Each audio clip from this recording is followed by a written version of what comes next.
Қайырлы күн көрермендер, Атырау облысы өңірлік коммуникациялар қызметі алаңындағы онлайн баспасөз мәслихатын бастаймыз. Бүгін біздің алаңымызда Атырау облысындағы азық-түлік қоры жөнінде сөз етілетін болады.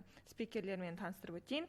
Атырау облысы ауыл шаруашылық басқармасының басшысы Нұрлыбаев Қайрат Исқабылұлы, қалалық кәсіпкерлік және ауыл шаруашылығы бөлімінің басшысы Давлетов Руслан Ержанұлы және Атырау әлеуметтік кәсіпкерлік корпорациясы директоры Дмитрий Дю. Алаңымызға қош келдіңіздер. Алғашқы сөз кезегі Қайрат Исқабылұлы, өзіңізде. Саламатсыздар. Облыс қала тұрғындары жалпы қазіргі мынау карантин уақытында қаланы, аудандарды азық-түлікпен қамту жөнінде бірқатар жұмыстар атқарылып жатыр. Жалпы әлеуметтік маңызы бар азық-түлік тауарлары жөнінде осыған дейін де айтылған. Қазіргі уақытта облыс бойынша азық-түліктің қоры мониторинг жүргізіліп алынып отыр. Барлық аудандардан да, осы қаладан да. Қазіргі уақытта жалпы облыс бойынша 6800 тоннадай қорымыз бар. Ол әртүрлі тамақтардың барлығының есебінен. Оның енді тұрақтандыру қорындағысы бар. Жалпы ірі сауда орындарындағы, дүкендердегі бар, және олардың қоймаларындағы бар. Мынау көкөніс сақтау қоймаларындағы бар. Осылардың барлығының есебі алынып отыр. Қазіргі уақытта жалпы ең төмені 6 күннен 35 күнге дейінгі қазір бізде қор бар. Ол бойынша тиісті және қазіргі уақытта күнде мынау халықпенен сауда жасалып, тұтынып жатқан тауарлардың орнына біздің облыстағы көтерме сауда иелері күнбе-күн келіп жатыр. Оның да есебі алынып отыр. Жалпы бізде мынау көпшілігі жақын жерден, мынау көрші облыстардан, мынау Ресей мемлекетінің Астрахан қаласынан тасылады. Оларды алып, жалпы алынып отыр. Осы 1 сәуірден 22 сәуірдің аралығында Астрахан қаласынан 120 тоннадай әртүрлі ассортименттегі тауарлар, 69,8 тонна көкөністер, 60 тоннаға жуық жеміс жидектер, яғни фрукты дейді, осы нелер тасылып отыр, тауарлар. Одан басқа ет бағытына келетін болсақ, ол осы 22 күннің аралығында 459 бас ірі қара, 222 бас қой, 148 бас жылқы, 3 бас түйе кіргізіліп отыр. Ол яғни осы Атырау қаласына жеткізіліп, Атырау қаласындағы мал сою пункттерінде сойылып, тиісті мынау магазиндер мен жеткізу қызметі бойынша, яғни үйіне дейін жеткізіп беру. Қазір осы қалада 6 кәсіпкер үйіне дейін жеткізіп беруменен, осы ет өнімдерін жеткізіп берумен айналысып жатыр. Оларға тиісті рұқсаттардың бәрі берілген. Одан басқа енді жалпы қазақ болғаннан кейін әкеліп бөліп сатып жатқан да жағдайлар бар. Олардың да сонда біз қазір азық-түлікпенен, соның ішінде ет өнімдері де осы толығымен қамтылып отыр деп айта аламыз. Қазір өздеріңізге белгілі, базарлар жабылғанымен ірі сауда орындары, мынау азық-түлік сататын сауда орындары, оларды ашық, тиісті жұмыстарын жасап жатыр. Олардың тарапынан бізде азық-түлік қоры таусылды деген бізде ақпарат жоқ. Яғни барлық әзірге бізде ондай алаңдайтын негіз жоқ. Барлық әлеуметтік азық түрі де жеткізіліп отыр. Енді оның сыртында біздің теплицалар бар, осы біздің Атырау қаласында, Атырау қаласының шетінде. Олар да өнімдеріне келіп жатыр. Яғни ет өнімдерін біздің аудандардың шаруагерлеріне де осындай тапсырма берілген, жалпы аудандарға да, оларда да осындай жұмыстар ұйымдастырылып жатыр. Қазір бізде азық-түлік қорының қоры әзірге жеткілікті. Ақпаратыңызға рахмет. Келесі сөз кезегі Руслан Ержанұлы, өзіңізде. Сәлеметсіз, құрметті Атырау қаласының тұрғындары. Жаңағы әріптесім айтып кеткендей, біз қала әкімдік облыстық ауыл шаруашылығы басқармасымен бірігіп бірқатар жұмыстарды атқарып жатырмыз. Жаңағыдай айтып кетті әріптесім. Енді біздің тарапымыздан күнделікте азық-түлік тауарларын осы 32 түрінен барлық ірі сауда орындарынан, барлық рыноктардан, барлық тасымалдаушылардан күнделікті түрде қолда бар қорларын ақпаратты жинақтап жатырмыз. Енді қазіргі уақытта кейбір әлеуметтік желілерде осындай қоры азық-түлік тауарлардың қоры азайып қалды, мүлдем жоқ деген сол ақпаратқа біз жалған ақпарат деп айта аламыз. Себебі барлық қазір жағдай жасалып жатыр. Тамақ жеткізу мәселесі, барлық кедергілерді қазір алып тастап, шұғыл түрде бізде сондай жұмыстармен айналысып жатырмыз. Енді оған қоса егістік жұмыстары басталып жатыр. Көрші елдерден, көрші облыстардан,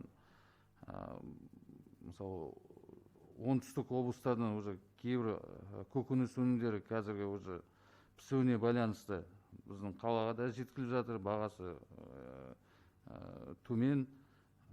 Енді солармен де жұмыс жасап жатырмыз.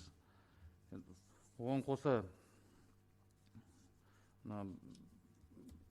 бізде стабфонд арқылы қазір әріптесім айтады, оған да қазір сату мәселесі, займ беру мәселесі толықтай айтып кетеді.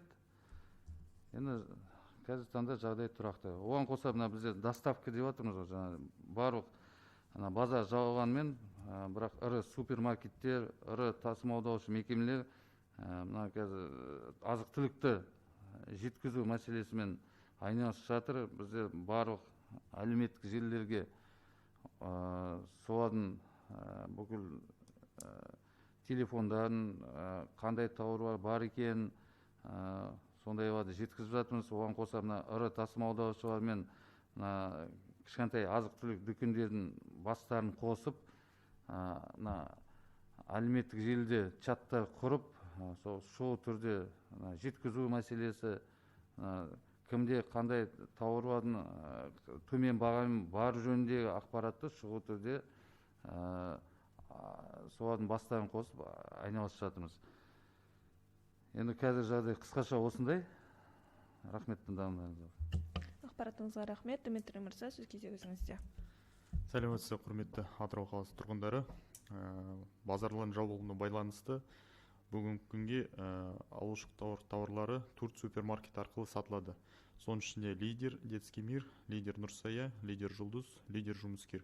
Нан дайындау үшін әлеуметтік кәсіпкерлік корпорациясы төмен бағамен облыстың 9 наубайханасына 1060 тонна көлемінде бірінші сұрыпты ұн жеткізді. Наубайханадағы ұн қалдығы 485 тонна құрайды. Бұл көлем 2 айға жетеді деп жоспарлануда. Также в целях стабилизации цен на территории области СПК Атырау заключает договор о выделении займа ТО «Идеал Маркет» на сумму 400 миллионов тенге под 0,1% годовых. Как вам известно, это крупная торговая сеть, лидер и «Идеал», которая имеет широкую сеть магазинов в городе и районах. Согласно условиям договора, товарищество обязуется реализовывать 15 наименований социально значимых продовольственных товаров ниже предельных и пороговых цен в 36 магазинах области, в том числе 33 супермаркета в городе и 3 супермаркета в районах области. В данный перечень товаров войдут рис шлифованный, сахар белый, рожки, крупа гречневая, масло подсолнечное, масло сливочное, хлеб пшеничный из муки первого сорта, кефир, творог, соль поваренная пищевая, яйцо куриное первой категории, молоко, мясо кур, говядина, лопаточная грудная часть и мука пшеничного сорта, первого сорта. Данный список из утвержденного перечня социально значимых продовольственных товаров только не вошли 4 наименования сельскохозяйственных товаров. Данные товары СПК планирует стабилизировать за счет форвардного закупа у местных крестьянских хозяйств. По сельхозпродукции фонд региона на текущий год с учетом поставки товаров по договору освежения планируется заложить 500 тонн картофеля, 150 тонн лука, 115 тонн моркови и 150 тонн капусты. Назарларыңызға рахмет. Ақпаратыңызға рахмет. Жалпы осы тұста сұрақ туындайды. Біздің өңірімізде облыс бойынша жалпы барлық қанша азық-түлік дүкендері бар? Бұл жөнінде есепке алынды ма? Облыс бойынша, Облыс бойынша нақты есептері шығарылып жатыр. Қазір енді қаланың өзінде бізде 1100-дің үстінде дүкен бар. Ол енді ең үлкені қала, енді қалған аудандардан да қазір енді есептер нақтыланып шығарылып жатыр. Оның бәріне де мониторинг жүргізіліп, тиісті қалдықтар алынып отыр. Яғни осы азық-түлік дүкендеріндегі әлеуметтік бағаны сіздер қадағалайсыздар, қалай рейдтік шаралар қалай жиі жүргізіледі және осындай құқық бұзушылық фактілері тіркелді ме баға өсімдері жөнінде? Енді өткенде біз осындай брифингте осындай түсіндірме жұмыстарды қалай жүріп жатқанын осындай брифинг ұйымдастырған болатын. Енді тағы да айтып кетейін, енді 3 сәуір күні 3 министрліктің бірлескен бұйрық шыққан болатын. Сол бұйрық аясында 9 әлеуметтік маңызы бар азық-түлік тауарларының түрінен шекті баға бекітілген болатын. Енді соның аясында біздер барлық кәсіпкерлік субъектілерге бұқаралық құралдар арқылы хабарламаны жеткіздік. Оған қоса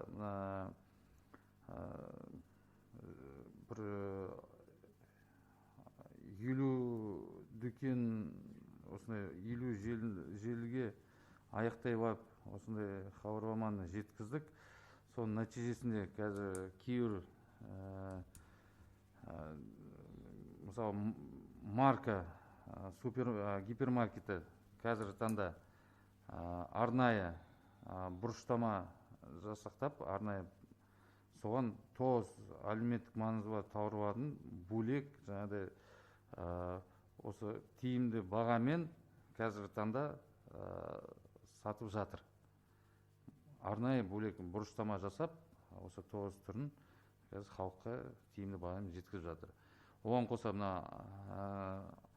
Арман, бір шағын маркет, шоколад деген шағын маркет, болашақ деген тоже осындай арнайы бұрыштама жасап, 9 әлеуметтік маңызды тауарлардың именно шекті бағадан аспайтын мөлшерінде қазір ұйымдастырып сатып жатыр халыққа. Енді оған қоса біздер барлық аяқтай барып түсіндірме жұмыстарын жүргізіп жатырмыз. Оған қоса барлық селолық округтерде осындай жұмыстар жүріп жатыр, түсіндірме жұмыстар. Әрбір дүкеннің кіреберісінде көрінетін жеріне осы 9 түрін тауарлардың қандай баға болу екенін жандымаларды жабыстырып жатырмыз. Оған қоса біздің барлық егер жаңағыдай осындай анықтаған баға өсу анықтаған жағдайда қай жерге хабарласатын, қандай телефон арқылы, соның бәрін көрсетіп, осындай жұмыстарды жүргізіп жатырмыз. Енді тексеріске келетін болсақ, тексеріс тек қана профилактик бақылау арқылы жүргізілетін болады. Қазір енді бүкіл тәртіп бойынша, бүкіл облыс бойынша профилактик бақылауға шешім жобасы дайындалып жатыр. Облыс әкімінің шешіммен тағайындалады. Сондықтан қазір осындай жобасы жасақталып, қазір соны жұмыстар жүріп жатыр. Жалпы заңдылықтарды бұзған кәсіпкерлер тіркелді ме? Оларға егер болған жағдайда оларға айыппұл төлеу мәселелері қарастырылған ма? Айыппұл енді өткенде біз осыны түсіндірдік. Бірден айыппұл салу заң шеңберінде көзделмеген. бізде бірінші жаңағыдай ертең тексеріс бастаған кезде егер анықтаған жағдайда бірінші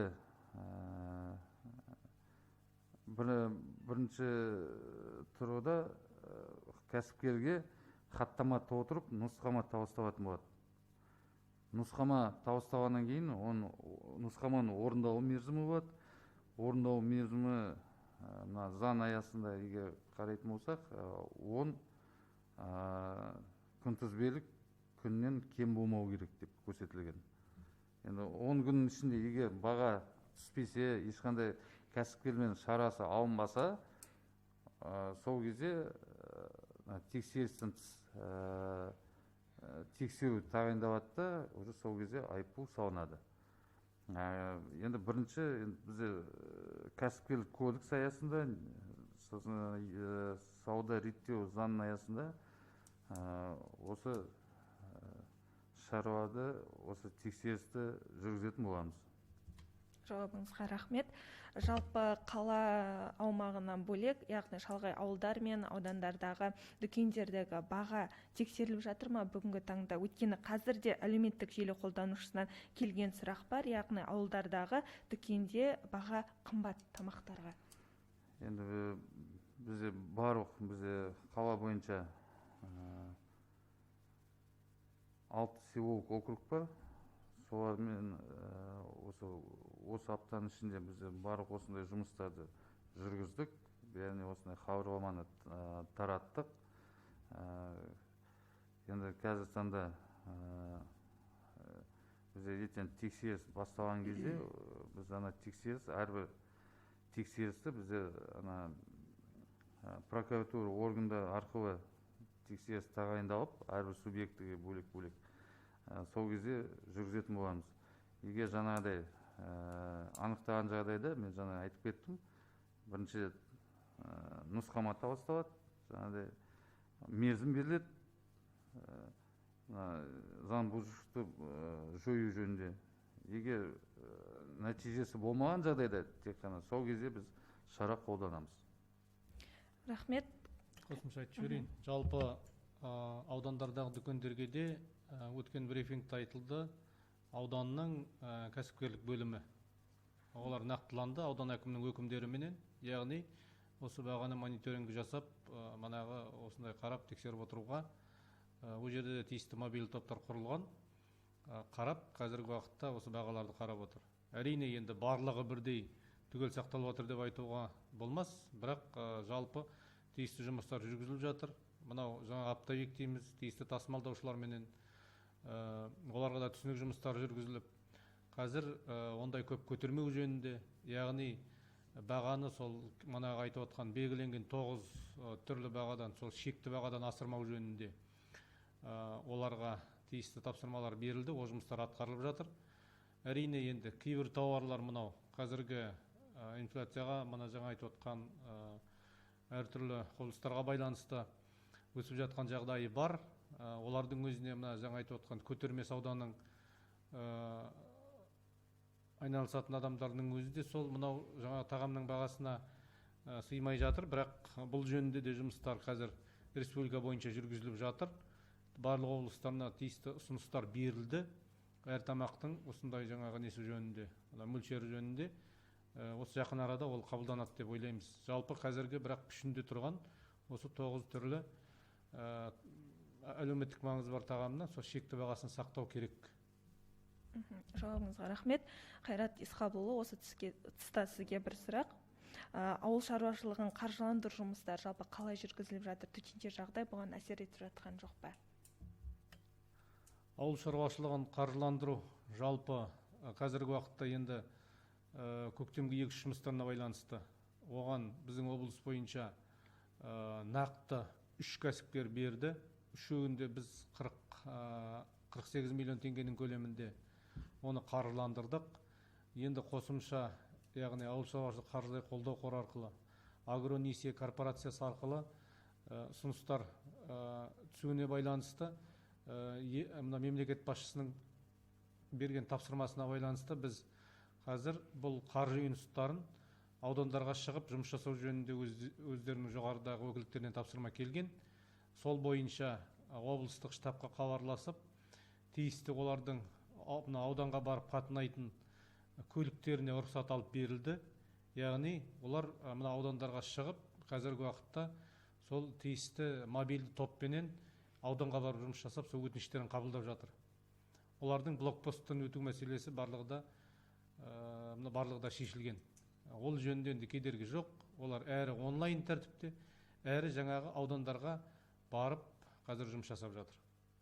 Жауабыңызға рахмет. Жалпы облыс халқын ет сүт өнімдерімен біз қанша пайызға қамтып отырмыз бүгінгі таңда? Жалпы 19 жылдың енді қорытындысы бойынша, статистикалық мәлімет бойынша сөйлесек, бізде ет қазір 108%-ға қамтылып отыр. Оның ішінде енді статистиканың әртүрлі өзінің методикалары бар. Сол бойынша шығарып шаққан уақытта 109%-ға қамтылып отыр. Енді әрине оның ішінде енді көрінбей жатқаны бар. Жаңағы енді қазақ болғаннан кейін өзінің малын соғым деп сойып алады. Басқа да бағыттар бар. Сүт бағытында да мынау енді әкелініп отырған, осы негізінен осы өзімізден өндіріліп отырған, ол да осы 100%-ның айналасында көлемінде. Енді оның ішінде енді тұтынуы бар, басқа жақтан келетіні бар. Енді бәрібірдей жаңа табиғи сүтті қолданбауы мүмкін. Оның ішінде яғни қаптамадағы біздегі сүттер келіп жатыр.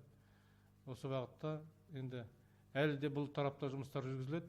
Енді өкінішке орай ауыл шаруагерлерінің арасында, яғни мынау жеке кәсіпкерлердің арасында осы сүтті өңдеумен айналысам деген өтініш қазіргі уақытта өте аз болып отыр. Тіпті жоқтан қасы деуге болады. Енді бұл бағытта да жалпы мынау бір-екі ауданда ұйымдастырып жатқан жұмыстар бар. Осы биылғы жылы олар іске қосылады. Мысалы, Жылой ауданындағы, мына Құлсары қаласында. Жалпы енді сүттің осындай өңдеу жөніндегі әртүрлі технологиялық мынау қиындау процестеріне байланысты оған көңіл білдірмей отыр. Енді бұмен шектеліп қалмай, тиісті жұмыстар ұйымдастырыла беретін болады. Жауабыңызға рахмет. Осы тұста әлеуметтік желі қолданушысынан келген сұрақ бар екен. Жалпы мал бағасы күрт өсіп кетті. Оны кім қадағалайды? Жалпы малдың еті жөнінде бізде жаңағы 9 түрлі әлеуметтік тағамның ретінде тауардың сиыр еті, соның жауырын төс бөлігі белгіленіп отыр. 1805 теңгеден аспау керек қазіргі уақытта. Әрине енді оны таза ет жөні одан сәл-пәл көтеріңкі болады. Жалпы бекітілген стандартта қазір осы 1805 теңгемен сиырдың етіне ғана шекті мән белгіленген. Енді қазір білесіздер өздеріңіз, мына кейбір облыстардан, мысалы Батыс Қазақстаннан келетін малдарда қазір едәуір шектеліп қалып отыр. Соған байланысты бұл енді уақытша құбылыс болды деп ойлаймын. Себебі ол облыспен де сөйлесіліп жатыр. Ет келіп те жатыр, мынау шетелден де келіп жатыр. Өзіміздің шаруашылықтарда осы қазіргі уақытта пайдаланып жатыр. Осы бағытта енді бұл уақытша құбылыс әлде тұрақталады деп ойлаймыз. Бірақ жалпы тұрақтандыру бағытында ондай көп шарықтау өсу бағытына жол беріліп жатқан жоқ. Әрине енді жеке адамдар, кейбір жеке өздері саудалайтын болар. Сол бағытта жүріп жатқан жұмыстар, ал бірақ біздің мына барлық базарлар, осы ет сататын орындар барлығы да осы қала әкімдігінің бақылауында. Ол енді осымен қатар енді Беларусь елінен де еттер келіп жатыр. Бұл енді осыған дейін де келіп, мынау ұйымдастырып жатқан жағдай. Олардың бағасы тұрақты қазір, сол 1800-ден асып тұрған жоқ. Сосын жаңада енді айтып кеттім, мына қаланың басында 6 мынау кәсіпкер жаңағы доставка дейді, үйіне дейін жеткізіп беру қызметіменен мынау жұмыс атқарып отыр. Олардың бағасын қазір қарап отырмыз, 1800 теңгеден асып жатқан жоқ. Жалпы бұл жерде сұрақ ет бағасынан бөлек жалпы мал бағасының жөнінде болған екен сұрақ. Нақты айтасыз? Енді мал бағасы қазір өздеріңіз білесіздер, мынау соңғы уақыттарда біздің облыста жалпы соңғы 3-4 жыл қатарынан құрғақ ауа райы пайда болып отыр ғой. Себебі жауын шашын өте аз, жер қуаңшылық болып жатыр. Осыған дейін біздің мынау тауар өндірушілер, яғни шаруа қожалықтары малдың жейтін шөбін көрші облыстардан, басқа мысалы көрші аудандардан осындай бағыттан алып жатыр. Енді әрине осының бәрі де осы малдың бағасына оның үстіне қазір енді жем қымбатсып жатыр, малдың бағасына әсер етеді. Әрине енді әр шаруагер, әр кәсіпкер өзінің шыққан шығынын жабу үшін оны арзанға бергісі келмейді. Бірақ бұл бағытта да біз енді малдың басы жылма-жыл көбейіп келеді. Енді малдың басы ары қарай одан да еселеп көбейсе, ол енді конкуренция дейміз ғой, жаңағы бәсекелестік, ол баға одан ары қарай көп шарықтамайтын болады деп ойлаймын. Қазіргі енді көктемде уақытша құбылыс ол жылда қайталанады. Ертең енді мынау қазір енді мал өріске шықты, жағдай қыстан шығып тұрғаннан кейін осылай болып жатқан болар. Бірақ бара-бара ол еттің бағасы да, малдың бағасы да бәрі де түседі. Жауабыңызға рахмет. Әлеуметтік желі қолданушыларынан келіп жатқан сұрақтар бар екен. Жалпы дүкендерді тексеру жұмысы соңғы рет қашан жүргізілді? Өйткені мына жерде әлеуметтік желі қолданушылары мынандай сұрақ қойған: Арман, Болашақ, Ботақан магазиндерінде, яғни баға қымбат дейді. Бұл Геолог, Жұлдыз мекендеріне қатысты қойылған екен сұрақ. Жаңа Арман, Болашақ, сосын Ботақан. Енді Ботақан менде қазір ақпарат жоқ, Ботақан бойынша. Бірақ Арман, Болашақ жаңа мен айтып кеттім. Біз профилактикалық түсіндірме жұмыстарын жүргіздік. Түсіндірме жұмыстарын осы иелермен, осы аталған дүкен енді қазір таңда олар жаңа 9 түрінен әлеуметтік маңызды тауарлардың арнайы бұрыштама жасап, сол шекті мәннен аспайтын бағадан қазір халыққа сатып жатыр. Біздің ақпаратымыз бойынша осындай арнайы бұрыштама жасаймыз, осындай тауарларды қоямыз, и осындай бағадан асырмаймыз деп бізге уже тиісті шаралар алып жаңағыдай сатып жатыр. Рахмет. Енді қосымша айтып кетейін, жалпы жаңағы шектеулі баға қойдық деп жатырмыз ғой, сол шектеулі бағамен жұмыс жасалып жатыр. Енді өкінішке орай кейбір жаңа тауар өндірушілер енді оның өзін шеттен әкелгенде сол шекті бағаға сыймайтын бағамен әкеліп жатқан жағдайлар болды. Осыған дейінгі кездесті. Енді әрине ол тек біздің облыста емес, кейбір жерлерде де шығып жатыр. Жаңағы айыппұл алмау себепті ол тауарлар жаңағы мынау дүкен сөрелеріне шықпай жатқан жағдайлары бар. Енді осы жағдайларды ескеріп, қазір үкімет тиісті мынау жұмыстарын атқарып жатыр. Енді оның да түсіндірме жұмыстары. Бірақ енді бір айтып кету керек, мынау жалпы біздің кәсіпкерлерімізге рахмет. Осындай қазіргі біздің мынау қала әкімдігі жалпы осы қаланың кәсіпкерлерімен тығыз жұмыс жасап жатыр ғой. Осының бәрін түсініп, халыққа енді өздері бұрынғыдай көп жаңа үстіне қоспай сауда жасамаса да, қазіргі уақытта осы халықты азық-түлікпен қамту жөнінде таңертеңнен кешке дейін оларда жүріп жұмыс жасап жатыр. Ол кәсіпкерлерімізге енді бір облыстың тұрғындары болғаннан кейін осы бір елдің барлығына түсініп жұмыс жасап жатқанына, біздің кейбір жаңағы айтып жатқан өтініштерімізге, осындай тапсырмаларымызға құлақ түріп, соны түсініп жатқанына рахметімізді айтқымыз келеді.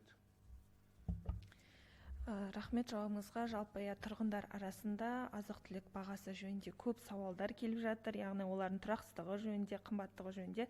Соның бірі лидерде 2 есе қымбат, яғни прилавкілерде 2460 теңге болса, кассаға барғанда 4700 теңге шығып тұрады.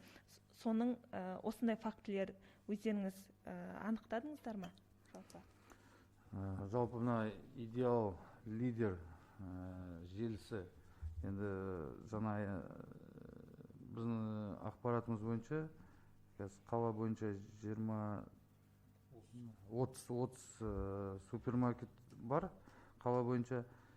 Енді әрине осындай шағымдар болды. Ценникті басқа баға жазылады, енді кассаға барғанда басқа.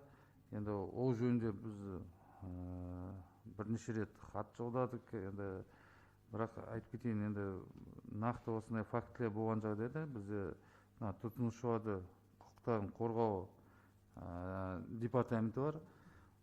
Оларға жазбаша түрде арыздану керек. Содан кейін ғана сол арызданнан кейін тиісті шара алынатын болады. Енді әрине бізде де осындай фактілер болғаннан кейін, бірақ олардың жауабында кейбіреулерінде ана тауарға бағасы өзгергенде кейде акция болады, кейде жаңағыдай ана ценниктерін уақытында жаңағыдай өзгерту, человеческий фактор дейді ғой, жаңағыдай ана жұмысшылардың кесірінен болады. Енді әртүрлі жағдай. Енді нақты осындай фактілер болған жағдайда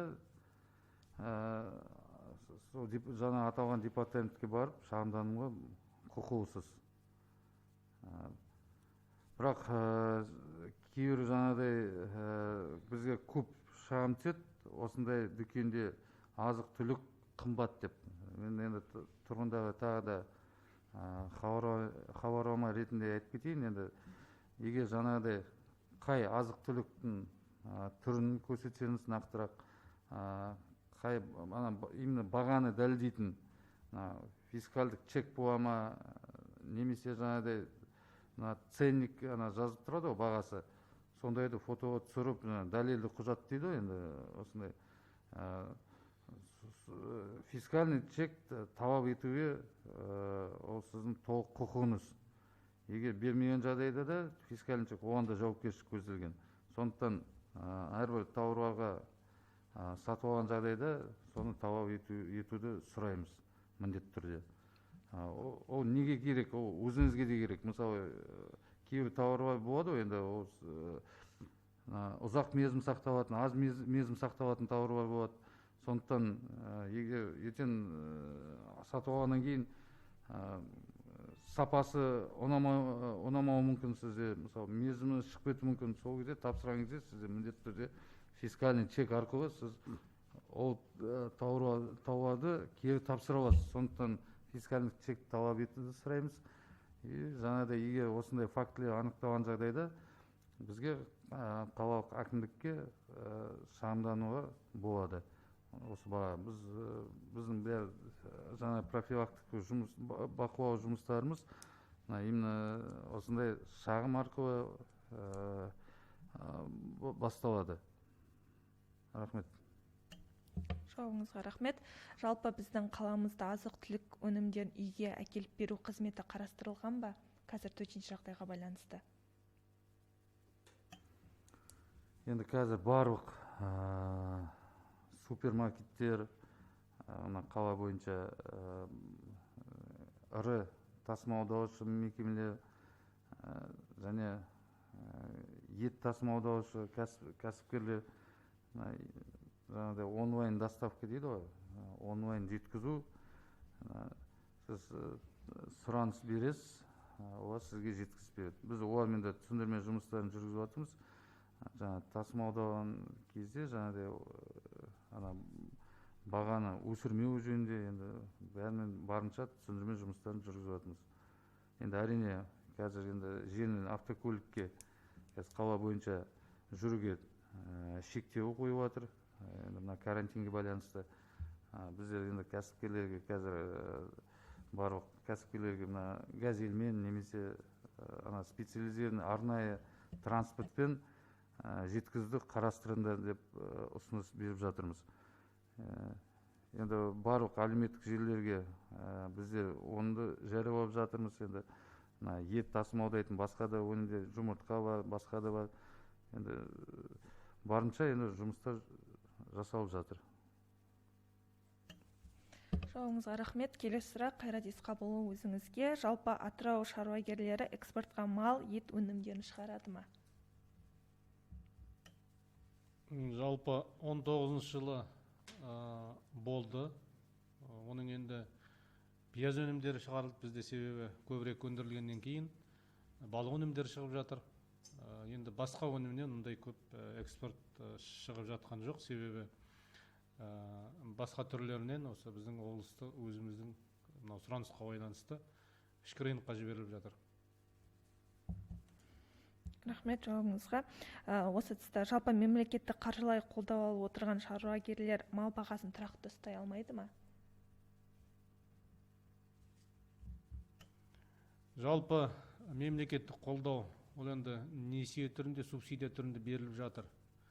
Бұл жөнінде енді айтылып жатыр. Әрине субсидияны барлығы бірдей ала бермейді. Оның да өзінің критериясы бар, берілетін, өзінің талаптары бар. Негізінен асыл тұқымды жаңа айтып отқан малды өсіріп отқандар және тұқымдық түрлендірме айналысып отқандарға береді. Бұрын субсидияның түрі көп болатын, қазіргі уақытта субсидияның түрі азайтылды, яғни басым бағыттарға ғана беріліп отыр. Енді бұл жөнінде субсидия алып отырғанға біз тек қана айтумен ғана шектелеміз, себебі субсидияның ережесінде, яғни мемлекеттік қолдаудың соны өнімді міндеттейтіндей ережеде жағдай қарастырылмаған. Енді түсіндіріп айтып жатамыз, ол енді жалпы заңдық бағытта мынадай талаптар болмағаннан кейін, енді әр шаруагердің өзінің жауапкершілігін өзінің түсінігіне салып отырмыз. Енді әрине жаңағы субсидия алатынға біз айтып жатырмыз. Бұл жөнінде аудандық бөлімдерде мынау қазір құрылып, мынау жұмыс жасап жатқан фермер одағы да осы жаңа айтып отқан біздің шаруагерлермен жұмыс жасап жатыр. Енді әлі де айтылатын болады бұл тараптан. Жалпы енді бұрынғыдай емес, қазіргі уақытта біздің шаруалардың жағдайы кішкене көтеріліп келе жатыр деп айтуға болады. Жалпы қанша шаруагер субсидия алып отыр бүгінгі таңда? Бүгінгі таңда 19 жылдың қорытындысымен 627 шаруа қожалығы қалды. Енді оның ішінде мына субсидияның түрі бар. Қандай мақсаттарға? Енді мал басын асыл тұқымды көбейтіп өсірген үшін, оның өнімін көбейткен үшін, және мынау былтырғы жылы мынау жұмыртқа өндіргенге де, мынау сүт өндіргенге де субсидия беріліп келді. Қазірдің өзінде мынау сүтке біз беріп отырмыз. Одан басқа мына егін егетін шаруашылықтарға 50%-бенен минералдық тыңайтқыштарға беріледі жеңілдік. Суға беріліп отыр 85%-ға дейін. Мынау каналдардан алған суына гербицид, мынау пестицид, жалпы осындай бағыттарға беріліп отыр енді. Бұрын әр гектарына берілетін субсидия болған, қазір енді ол субсидияны алып тасталды. Қазір және инвестициялық субсидия дейміз. Мынау яғни ауыл шаруашылығына салған инвестицияның өзінің салымының бір бөлігін субсидиялап береді. Осы бағытта. Одан басқа мынау лизинг алған техникаларын субсидиялайды. Оның проценттік ставкасы дейміз, жаңағы негізгі алған өзінің өсімін 10% субсидиялап отырмыз. Сонда шаруагер тек қана алған техникасына 4% қана өсімін төлеп отыр. Осындай субсидиялар бар қолдау бағытында. Жалпы өңірімізде қанша шаруагер бар? Жалпы өңірімізде 3000-нің үстінде ауыл шаруашылық құрылымы бар. Оның 2817-сі шаруа қожалығы, 12-сі жауапкершілігі шектеулі серіктестік және 26 кооператив және 29 мынау жеке кәсіпкер дейміз. Сонда 3000-нің айналасында шаруа қожалық жұмыс жасап, ауыл шаруашылық құрылымы жұмыс жасап отыр қазір. Жауаптарыңызға рахмет. Жалпы тұрғындар үшін анық нақты болу үшін жаңа баға асыру жөніндегі фото, видео фактілер тіркелсе, қандай телефон номерлеріне хабарласу керек? Сол жөнінде нақтылап атап айтып өтсеңіздер. Микрофон қосыңыз. WhatsApp желісі арқылы 8701 730 0222, екінші телефон 8701 774 44 84. Қайтып айтып кетейін, 8701 774 44 84, 8701 730 0222 телефон арқылы осы Атырау қалалық кәсіпкерлік ауыл шаруашылығы бөліміне хабарласуға болады. Жауаптарыңызға рахмет. Құрметті телекөрермендер, бүгін біздің алаңымызда Атырау облысындағы азық-түлік қоры жөнінде сөз етілген болатын. Алаңымызда болған спикерлер Атырау облысы ауыл шаруашылық басқармасының басшысы Нұрлыбаев Қайрат Исқабылұлы, қалалық кәсіпкерлік және ауыл шаруашылығы бөлімінің басшысы Давлетов Руслан Ержанұлы және Атырау әлеуметтік кәсіпкерлік корпорациясы директоры Дмитрий Дю. Алаңымызға келіп ақпаратпен бөліскендеріңіз үшін рахмет.